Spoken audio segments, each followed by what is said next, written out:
ولقد خلقنا الإنسان ونعلم ما توسوس به نفسه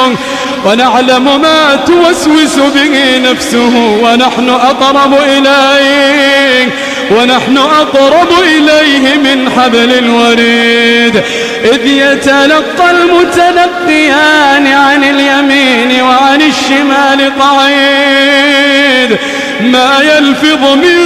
قول إلا لديه رقيب عتيد